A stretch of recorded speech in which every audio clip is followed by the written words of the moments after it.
صلاة وسلاما على عباده الذين اصطفى. أما بعد، فيا عباد الله، ومما تؤدي إليه آفة تزيين سوء العمل أن يصبح العبد وليا للشيطان بعد أن فقد ولاية الرحمن.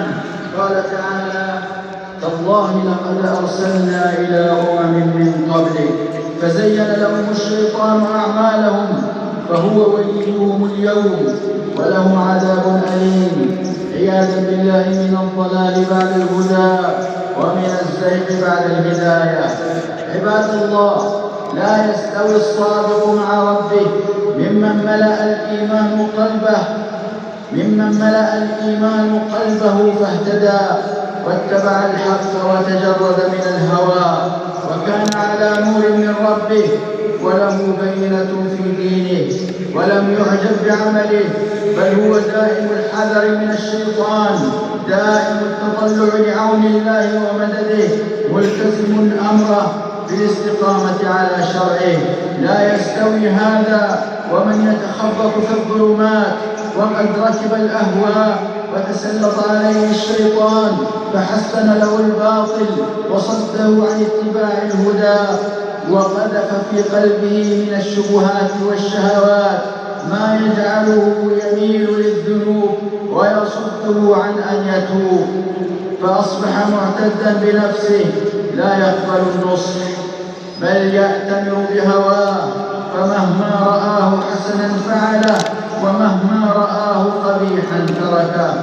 قال تعالى: أفمن كان على بينة من ربه كمن زين له سوء عمله واتبعوا أهواءهم.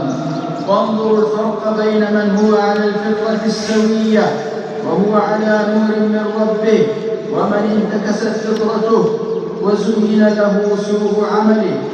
قال ابن تيمية رحمه الله: النفوس الطيبة تلتذ بالخير والإحسان، والنفوس الخبيثة تلتذ بالإساءة والعدوان.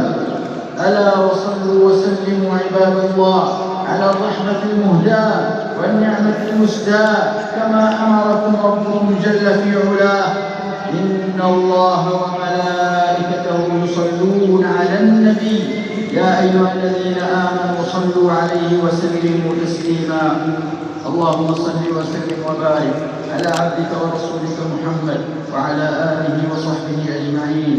اللهم أعز الإسلام والمسلمين وأذل الكفر والكافرين.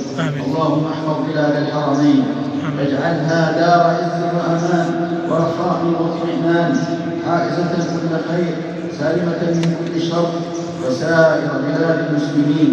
اللهم من أراد أمن هذه البلاد واستقرارها بسوء فرد كيده في نحره واجعل تدبيره تدميرا عليه يا سميع الدعاء.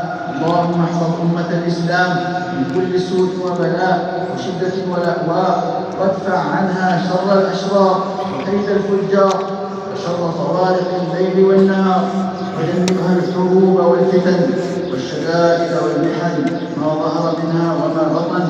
اللهم انصر المستضعفين والمجاهدين في سبيلك والمرابطين على الثغور وحماة الحدود. اللهم آمنا في الأوطان والدور وأصلح الأئمة وولاة الأمور، واجعل ولايتنا في من خافك واتقاك واتبع رضاك يا رب العالمين. اللهم وفق ولي أمرنا خادم الحرمين الشريفين بما تحب وترضى من الأقوال والأفعال يا حي يا قيوم. اللهم وفقه ولي عهده بهداك وتقواك. اللهم إنا نسألك النصر والعزة والتمكين لأوليائك المؤمنين. اللهم اغفر لإخواننا في فلسطين وفي كل مكان يا رب العالمين.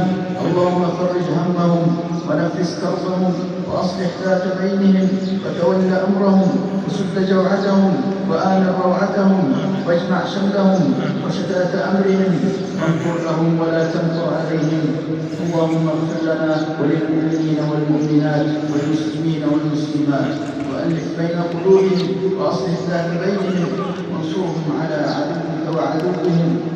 اللهم اهدنا صراطك المستقيم ومن علينا باتباع الهدي القويم وارنا الحق حقا وارزقنا اتباعه وارنا الباطل باطلا وارزقنا اجتنابه ولا تجعله ملتبسا علينا فنضل انك سميع قريب مجيب. اللهم صل وسلم على نبينا محمد واله وصحبه اجمعين.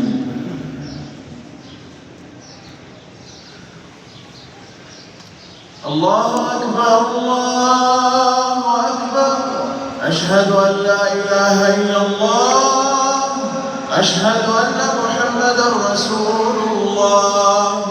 حي على الصلاة حي على الفلاح، قد قامت الصلاة قد قامت الصلاة.